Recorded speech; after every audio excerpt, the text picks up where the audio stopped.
दोस्तों, चक्का दुनिया का पहला ऐसा उपकरण है जिसकी खोज हजारों साल पहले भारत ने कर ली थी और उसी पहिए यानी कि चक्के को बाद में जाकर हमने बैलगाड़ी में लगाया। लेकिन वेस्टर्न कंट्री ने क्या किया, यही चक्का हवाई जहाज में लगा दिया और ये दावा ठोक दिया कि पहिए की खोज उसी ने की थी। लेकिन शायद वो भूल गए कि पहिया तो पहिया है, चाहे वो बैलगाड़ी में इस्तेमाल हो या फिर हवाई जहाज में। उसकी खोज तो इंडिया में पहले ही हो गई थी। ऐसे ही हमने जब खेती में यूज होने वाले सबसे पुराने उपकरण हल की खोज की तो उसे भी वेस्टर्न कंट्री ने मॉडिफाई करके रोटर का नाम दे दिया और दुनिया को ये जताया कि खेती में यूज होने वाला सबसे पुराना उपकरण की खोज उन्होंने की थी। मतलब कि जिस देश ने दुनिया को खेती से लेकर प्लास्टिक सर्जरी करने तक का हुनर सिखाया हो, उस देश को ये वेस्टर्न कंट्री बिना कुछ सोचे समझे और इन्वेंशन के मामले में कई सालों पीछे बताती है। मतलब दोस्तों, ये तो गजब की हद है। आपका इसके बारे में क्या ख्याल है, हमें कमेंट सेक्शन में लिखना मत भूलिए।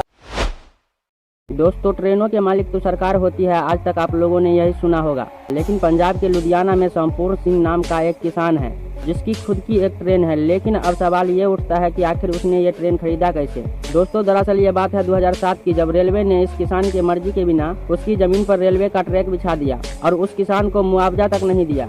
खुद की जमीन हाथ से निकलता देख जब उसने रेलवे के खिलाफ कोर्ट में केस किया तो 5 साल के बाद कोर्ट ने रेलवे को किसान को 1 करोड़ रुपए मुआवजा देने का आदेश दिया। लेकिन फिर भी रेलवे ने किसान को मुआवजा नहीं दिया, जिसके बाद साल 2015 में कोर्ट ने उस रेलवे ट्रैक से जाने वाली संपूर्ण शताब्दी एक्सप्रेस को ही जब्त करने का आदेश दे दिया और उस किसान को ही उस ट्रेन का मालिक बना दिया। हालांकि अभी ये मामला कोर्ट में चल रहा है, लेकिन कोर्ट ने रेलवे की गलती पर जैसे को तैसा जवाब दिया। दोस्तों, ये जानकर आपको कैसा लगा, हमें कमेंट सेक्शन में लिखना मत भूलिए।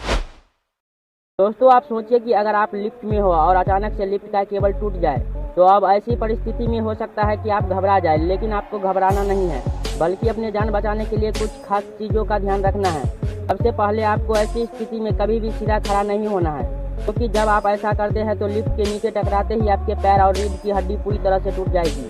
दूसरा तरीका जो अक्सर लोगों के दिमाग में आता है कि हम लिफ्ट टकराने से जस्ट पहले जंप कर लेंगे, तो भैया ये तरीका भी बिल्कुल गलत है, क्योंकि आपको पता ही नहीं होता कि लिफ्ट जमीन से कब टकराने वाली है। और मान लो आपको पता भी चल जाए और आप जंप भी कर ले, तो ऐसे में लिफ्ट का ऊपर वाला हिस्सा आपके सर से टकरा जाएगा और आपका सिर डैमेज हो सकता है। इसीलिए सबसे अच्छा तरीका ये है कि इस स्थिति में आपको सीधे लिफ्ट के ज़मीन पर इस तरह से लेट जाना चाहिए, ताकि आपके शरीर में मौजूद फैट आपकी हड्डियों को काफ़ी हद तक टूटने से बचा लेगा। वैसे दोस्तों, ये सब सोचने के लिए आपके पास सिर्फ 2 ही सेकंड होंगे, इसलिए थोड़ा ध्यान रखिएगा। धन्यवाद।